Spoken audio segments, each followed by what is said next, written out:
मुझे याद आता है जब गुरु गोविंद सिंह के 2 बेटों को चुनवाया जा रहा था, मुगलों ने, आताताइयों ने, मुसलमान राजाओं ने,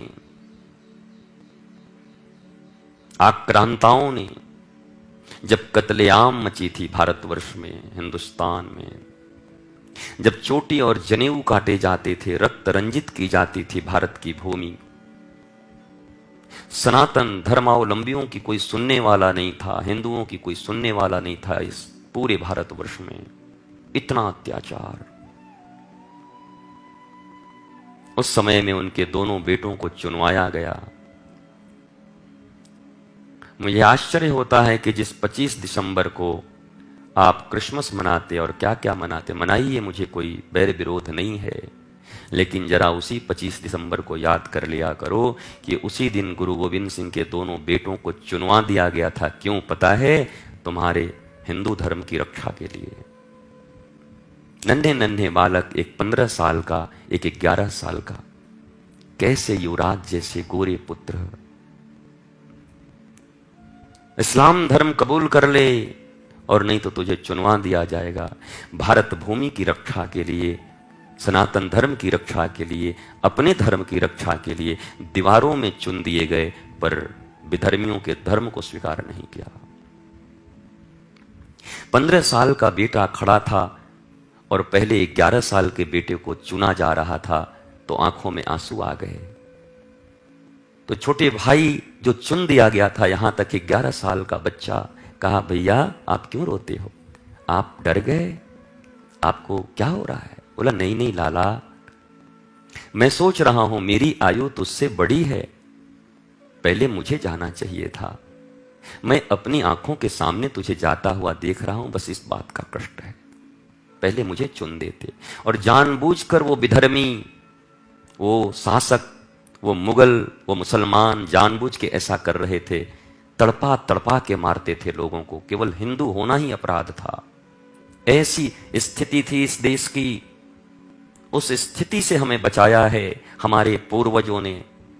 तन गंवा दिए, सब मिटा दिया, खानदान के खानदान मिट गए, लेकिन अपने धर्म को नहीं छोड़ा। अपने धर्म में जिए, राम और कृष्ण को लेकर जिए।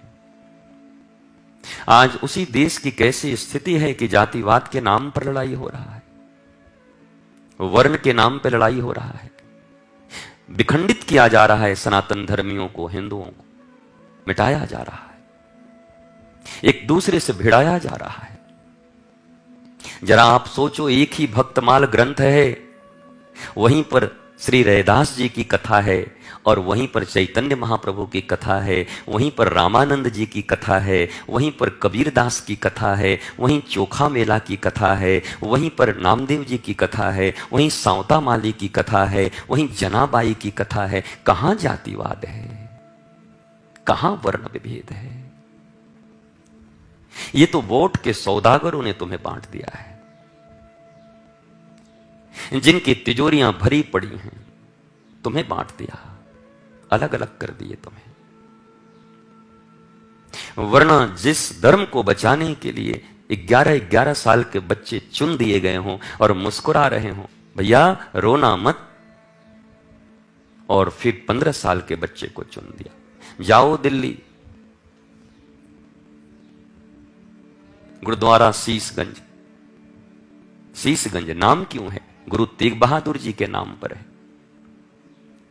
कश्मीरी पंडितों को, कश्मीरी हिंदुओं को जब जबरदस्ती इस्लाम पकड़ाया जा रहा था, बहन बेटियों को मारा जा रहा था, खुले आम रक्त रंजित थी पूरी भूमि, तो आकर तेग बहादुर जी से उन्होंने कहा मेरी रक्षा कीजिए। उन्होंने रक्षा के लिए तलवार उठाई।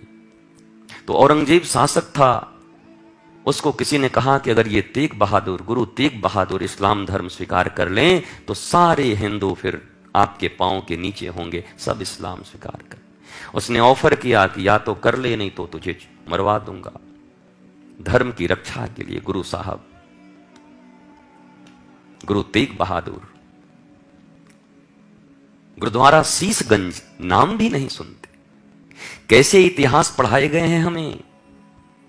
मैं तो कहता हूं कि अगर भारतवर्ष का सच्चा इतिहास ही हमारे ललनाओं और हमारे बच्चों को पढ़ा दिया जाता तो ये सब धर्म की रक्षा कर लेते। आज जिस धर्म की रक्षा के लिए नन्हे नन्हे बच्चे 10-11 साल के लोगों ने तलवारें उठाकर इस महान सनातन परंपरा को बचाने के लिए, और हम पता नहीं क्या क्या गाए जा रहे हैं, अल्लाह मौला ये वो, जो मन वही गाते जा रहे हैं।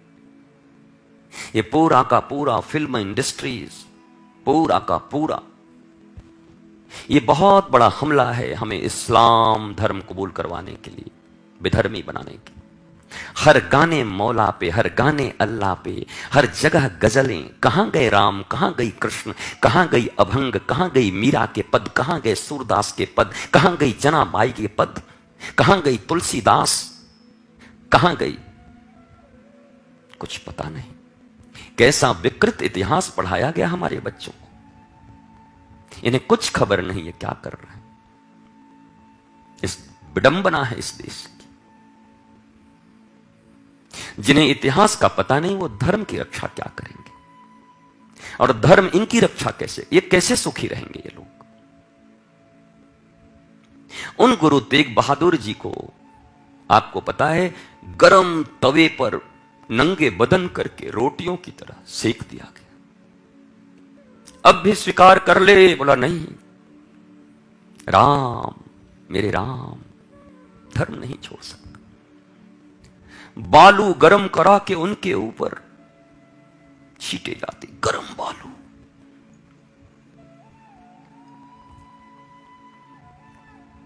बड़े तेल के कड़ाहों में पकौड़ियों की तरह तल दिए गए जिंदा इंसान जिसने धर्म रक्षा के लिए।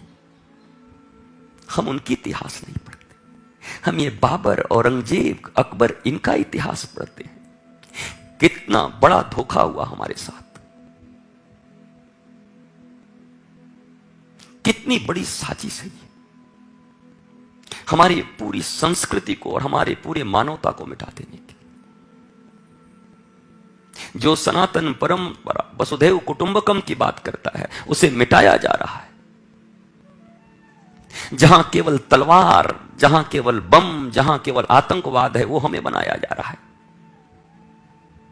जहां सहनशीलता नहीं, क्षमा नहीं, मार डालो, काट डालो।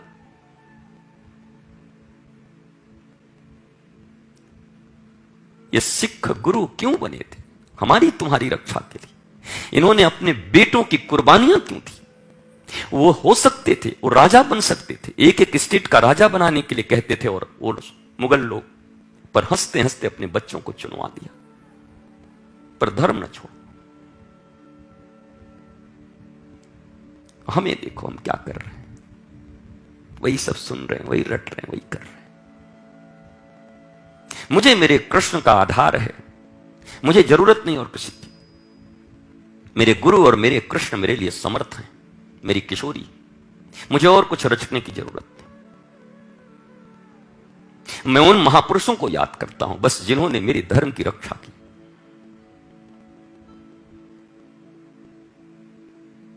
इतना अनादर, इतना अत्याचार, रक्त रंजित भूमि है ये। यही वृंदावन है। 7 मंजिल गोविंद देव जी की मंदिर आगरा से देखता था, उतना ऊंचा दीपक। तो औरंगजेब कौन है ये, क्या है? बोला मंदिर है। दुष्ट ने आक्रमण कर दिया दूसरे ही दिन। ये वृंदावन की भूमि केवल साधुओं के रक्त से, जैसे कीचड़ होती है, साधुओं के मुंडी कटे हुए थे जगह जगह। इतना रक्तपात किया उस दुष्ट ने। ये मुगल, ये विधर्मी लोग